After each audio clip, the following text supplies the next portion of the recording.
राम राम। आप सभी के अंदर विराजमान मेरे परम पिता परमात्मा को मेरा कोटि कोटि नमन। हमारा सतगुरु सुखराम जी महाराज के ग्रंथ में राजा चंदूलाल का संवाद चल रहा है। संवाद यानी ज्ञान चर्चा चल रही है।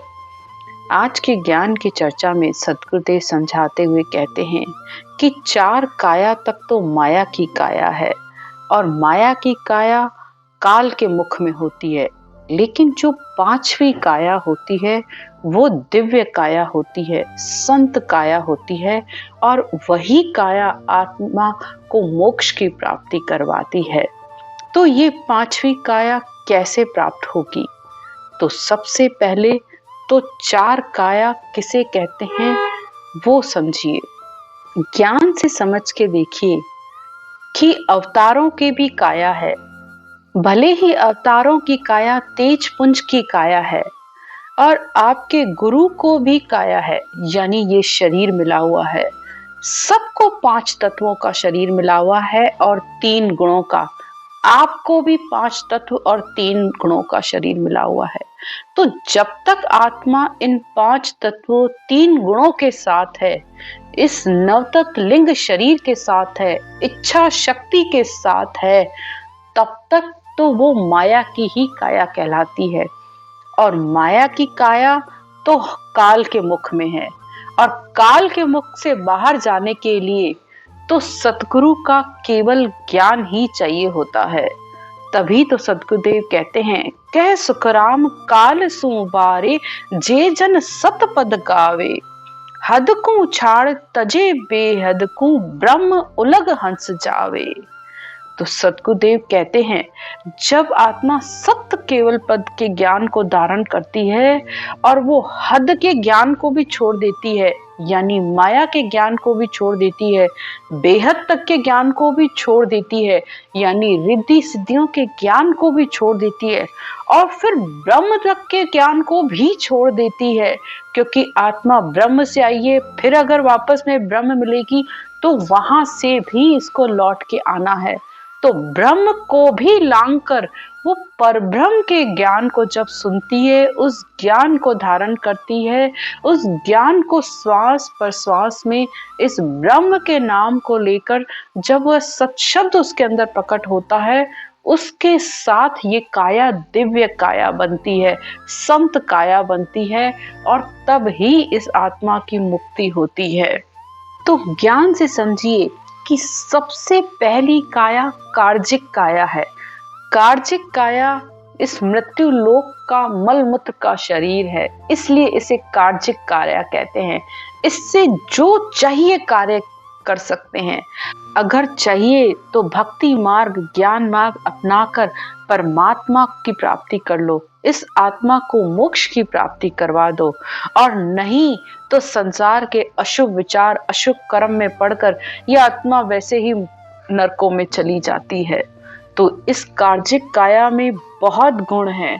देवता भी इस काया के लिए हर समय अर्ज करते रहते हैं, ब्रह्मा विधाता रचे जीव सोई, मिनखा तन मांगे अर्थ कहो मोई। ब्रह्मा जी जो कि इस सृष्टि के रचयिता हैं, विधाता हैं, वो भी परमात्मा से मनुष्य जन्म के लिए अरदास कर रहे हैं कि हमें मनुष्य जन्म मिले तो हम भी परमात्मा की प्राप्ति कर सके, उस परब्रह्म परमात्मा को प्राप्त कर सके। इंद्र भी परमात्मा से कहते हैं, करे यज्ञ सो हुए इंद्र राजा, मंचे नर देई टिका किरण काजा। 100 अश्वमेघ यज्ञ करने पर इंद्र पदवी प्राप्त होती है, स्वर्ग का राजा कहलाता है। लेकिन वो भी परमात्मा से कह रहे हैं कि ये मनुष्य जन्म देना, क्योंकि भक्ति मनुष्य जन्म में ही हो सकती है और मनुष्य जन्म से ही परमात्मा की प्राप्ति की जा सकती है। देव योनि भी भोग योनि है, जहां आपने मृत्यु लोक में जो पुण्य किए हैं उसके फल स्वरूप देव योनि प्राप्त हो गई और वो भोग आप भोगते हो और फिर वापस इस मृत्यु लोक में आ जाते हो। तो इसलिए देवता भी इस मनुष्य जन्म के लिए अर्ज करते हैं। तो इस कार्जिक काया का महत्व समझिए। दूसरी होती है जाचनिक कार्य। जाचनिक काया यमलोक की कही जाती है। यमलोक में इस मनुष्य के काया का कार्यों की जांच होती है कि जैसा जैसा कर्म करता है उसे वैसा वैसा फल मिलता है। तीसरी होती है कार्णिक काया। कार्णिक काया देवताओं की होती है, जिसे तेज पुंज की भी काया कहा जाता है। तो देव पदवी पाने के लिए ऐसा कौन सा मनुष्य लोक में कार्य किया गया जिससे देवताओं को देव योनि प्राप्त हुई, यानी क्या कारण था, इसलिए इसे कार्णिक काया कहा जाता है। और चौथी होती है महाकारण काया, जो कि ब्रह्म लोक में होती है कि आत्मा पहले भी ब्रह्म थी, वापस ब्रह्म हो गई। तो ऐसा कौन सा महाकारण था, कौन सा ऐसा कार्य इसने मृत्यु लोक में आत्मा ने किया था कि ब्रह्म से बिछड़ी और फिर वापस जाकर ब्रह्म में मिल गई। तो यहाँ तक तो माया की काया है। इन चारों कायों तक काल की पहुंच है और काल के घेरे में ही है ये चारों काया, क्योंकि जैसा जैसा कर्म किया वैसी वैसी उनको योनि प्राप्त हो गई। लेकिन पांचवी काया दिव्य काया संत काया होती है। तो संत काया ये पांच काया चारों सो माया, सुखदेव पंचमी सत स्वरूप है भाया। तो जबे संत काया दिव्य रूप धारे, कह सुखदेव संत मोक्ष पधारे। तो संतों की काया पांचवी काया होती है, जिससे आत्मा को मोक्ष की प्राप्ति होती है। और संत विधि से ही जब इस राम के नाम को लिया जाता है श्वास प्रश्वास में, तब ही कंठ और जिह्वा से लेने पर ये शब्द आता है। और परमात्मा ने ये कंठ, ये कागलिया, जिससे शिव भी कहा जाता है, इसे जब संत विधि से राम रटते हैं तो भक्ति का बीज अंदर आता है। परमात्मा ने ये राम रटना करने की सबसे बड़ी मशीन हमारे अंदर दी है। बोलने की ताकत किसी भी जीव जंतु के पास नहीं है, ये मनुष्यों के पास है। तो संत विधि से इस राम नाम को विधि से लो। तो राजा चंदूलाल बस इसी विधि को पूछ रहा है सद्गुरुदेव से कि कैसे इस नए अक्षर रूपी ज्ञान को प्राप्त किया जाए और ये कैसे आता है। निज नाम मुख से नहीं भूप आवे, ज्ञान गम सोज गत नाए पावे। सद्गुरुदेव राजा से कहते हैं कि हे राजा, ये निज नाम, ये ने अक्षर, ये शब्द धुन किसी के कहने पर नहीं आती है, चाहे मैं ही क्यों न कह दूं, ये तब भी नहीं आती है। तो संसार के आम ज्ञानियों की तो बात क्या की जाए कि अगर कोई तुमसे ये कह रहा है कि मैं तुमसे कह रहा हूं तुम्हारे अंदर वो शब्द धुन जागृत हो जाएगी, जाओ तुम्हारी मोक्ष हो जाएगी, तो ये शब्द धुन कभी किसी के कहने पर आती नहीं है। राम कागता ऊपर मंडे नाही, मुख जिब्या पर आवे नाही। रूप देख देखण के माही, दिष्ट मुष्ट में आवे नाही। तो ये शब्द धुन ब्रह्म धुन न किसी के लिखने में, न किसी के कहने पर आती है, और किसी के मुंह से कहने से तो बिल्कुल भी नहीं आती है। आपके करने पर ये जरूर आ सकती है, आपके प्रेम और निज मन सौंपने पर। संत विधि से जब आप इस रटना, राम के रटना को करते हो, सिमरन करते हो, नाम जप करते हो, तो ये आ सकती है।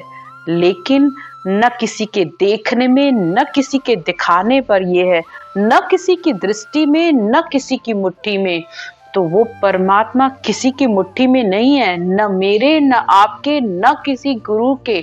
हाँ, आपके अंतर में जो है वो अंतर में है, और अंतर में ही गुप्त सिमरन करने पर ही वो परमात्मा प्रकट होता है। तो उसे अंतर में जानो। तत्रूपी गुरु की दिल मेहर भाई, निज नाम जाग्या शिष्य तन माही। तो ज्ञान से विचार करके इस बात को समझने की कोशिश कीजिए कि जब ब्रह्म स्वरूपी सद्गुरु की दिल की दया होती है, तब ये निज नाम आकर सत शब्द कंठ कमल पर जागृत होता है। यानी जब संत विधि से, औदाधारी संतों से ये ज्ञान मिलता है, भेद मिलता है, तब ये जागृत होता है। जब विधि से सिमरन आप करते हो। जा तत् पाया सो जन कहाई, कह शिष्य को कर आ असल कमाही। तो सच्चे संत मिलते हैं, वो ही आकर ये बताते हैं, जिनके अंदर ये सत्शब्द जागृत हुआ है, जिनको परमात्मा की तरफ से औधा प्राप्त है, वो ही आकर उसको बताएंगे कि वो परमात्मा तुम्हारे अंदर है और इस तरीके से विधि से इस आती जाती श्वास में इस राम के नाम को लो, तो वो ब्रह्म धुन आकर, शब्द धुन आकर तुम्हारे अंदर भी जागृत हो गई जाएगी। मेरे अंदर भी हुई है और वो तुम्हारे अंदर भी जरूर होगी। तबे तत् जाए मिले प्रेम होई, और वो तब ही आता है जब आत्मा को अनंत प्रेम उसके प्रति जागता है, विश्वास होता है, प्रीत होती है। निज नाम की भूप तबे गम जो है, और तब ही हे राजा उस सत शब्द की जानकारी होती है। उस सत शब्द को ये आत्मा अंदर सुरत रूपी चक्षु से जान पाती है। आगे सतगुरुदेव कहते हैं, पूरब देश उपासक मेटे, पिछम ले सोज तबे नाम भेटे।